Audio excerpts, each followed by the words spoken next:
إخواني الأساتذة أعزائي التلاميذ أهلا وسهلا ومرحبا بكم في لقاء جديد يتجدد دائما لخدمتكم ومساعدتكم على الاستعداد للامتحان. اليوم إن شاء الله في هذه الحصة غادي نتوقفوا على لا ليكتور ديال لا سين 5 ديال أنتيغون اللي فيها أنتيغون ولا نوريس. Donc c'est la deuxième entrevue d'Antigone. Bien sûr, on a vu dans la première, Antigone, la nourrice a surpris Antigone qui rentre de l'extérieur sur la pointe des pieds. Il lui a posé une question, d'où viens-tu? Mais Antigone ne veut pas répondre à la question pour ne pas dévoiler le secret. Donc malgré l'intimité ou le rapprochement qu'il y a entre Antigone et la nourrice, Antigone refuse de répondre à la question. Bien sûr, on a vu dans la scène 4, dans la scène 3 que pour rester seul avec sa sœur et parler librement, Antigone a demandé à la nourrice de lui préparer du café. Donc, mskina, la nourrice, la nourrice entre. Tiens, te voilà un bon café et des tartines. Mon pigeon mange. Alors, mon pigeon, il y a Hamamati. Je n'ai pas très faim, nourrice. Je te les ai grillés moi-même et beurrés comme tu les aimes. Donc, la nourrice a préparé un petit déjeuner où je Tu es gentil, nounou. Je vais seulement boire un peu. La nourrice, où as-tu mal? Nulle part, nounou. Mais fais-moi tout de même bien chaud comme lorsque j'étais petite. Non, c'est une comparaison. Lorsque j'étais malade, nounou, plus forte que la fièvre, nounou, plus forte que le cauchemar, plus forte que l'ombre de l'armoire qui ricane. Là, c'est une personnification. L'ombre qui ricane, qui se transforme d'heure en heure sur le mur, plus forte que les 1000 insectes du silence qui ronge quelque chose, quelque part dans la nuit, plus forte que la nuit elle-même, avec son ululement de folle qu'on n'entend pas. Nounou, plus forte que l'amour, donne-moi ta main, comme lorsque tu es resté à côté de moi.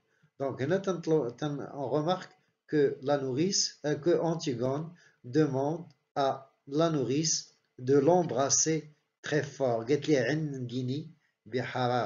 Alors, bien sûr, Antigone redevient une petite fille et bien sûr, elle est en train de puiser de la force et de l'énergie chez la nourrice.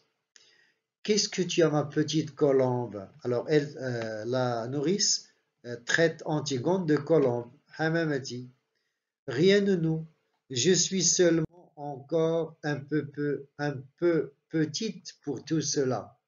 Mais il n'y a que toi qui dois le savoir. Toute petite pour tout cela. Donc là, il y a une allusion à son devoir, à ce qu'elle va faire. Donc, il ne le dit pas directement, mais il va le dire d'une manière camouflée, cachée. Trop petite, pourquoi, ma mésange? Là, c'est une sorte d'oiseau aussi. Donc, il y a tout un champ lexical des oiseaux. Pour rien, nounou. Et puis, tu es là, je tiens ta bonne main, rugueuse, qui sauve de tout. Toujours, je le sais bien. Peut-être qu'elle va me sauver encore. Tu es si puissante, nounou. Qu'est-ce que tu veux que je fasse, ma tourterelle? Regardez le champ lexical des oiseaux. Rien de nous, seulement ta main comme cela sur ma joue. Elle reste un moment les yeux fermés. Voilà, je n'ai plus peur. Ni du méchant ogre, ni du marchand de sable, ni du tao-tao qui passe et emmène les enfants. Un silence encore, elle continue d'un autre temps. Nounou, Tu sais, douce, ma chienne, oui, tu vas me promettre que tu ne la gronderas plus jamais. Gronder, il y a punir. Gronder, c'est punir. Donc là, Antigone veut décrocher une promesse de la nourrice. Tu vas me promettre que tu ne la gronderas plus jamais. Une bête qui salit tout avec ses pattes, ça ne devrait pas entrer dans les maisons. Même si elle salit tout, promets nourrice,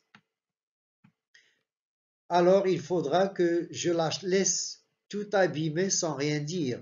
Oui, nounou. Ah, ça serait un peu fort. S'il te plaît, nounou, tu l'aimes bien douce, avec sa bonne grosse patte, et puis au fond, tu aimes bien frotter aussi. Tu serais très malheureuse si tout restait propre toujours. Alors je te le demande, ne la gronde pas.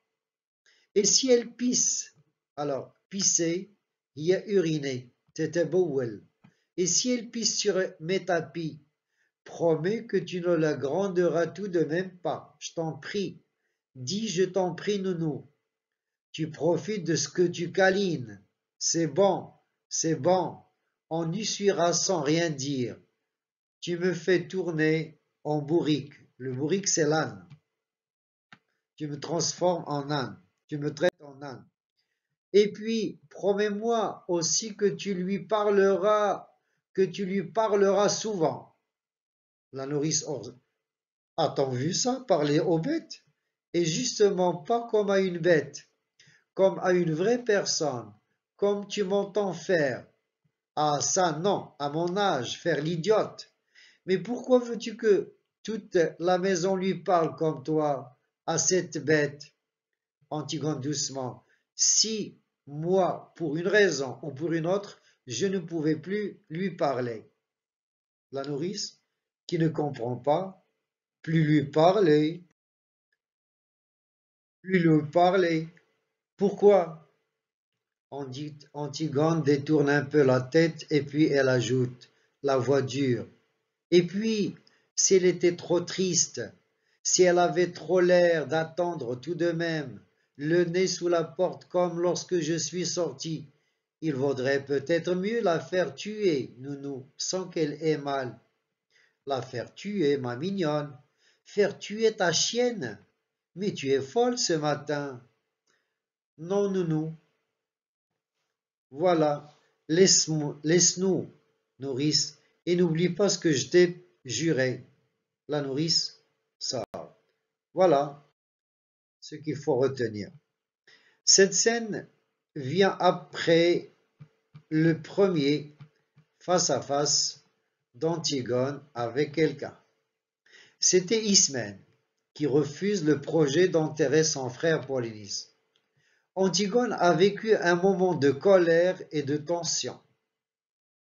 Donc il avait besoin de se calmer.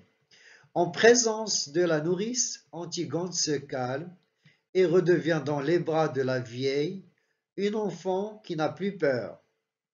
La nourrice est donc ce personnage positif qui rassure l'héroïne tragique et lui donne une charge émotionnelle pour compléter ce qu'elle a commencé à l'homme. Le rôle de la nourrice est donc capital. Elle fait avancer la tragédie tout en restant hors de la tragédie. Antigone ne dévoile que partiellement son projet. Voilà, séance terminée. Merci de votre attention et à la prochaine.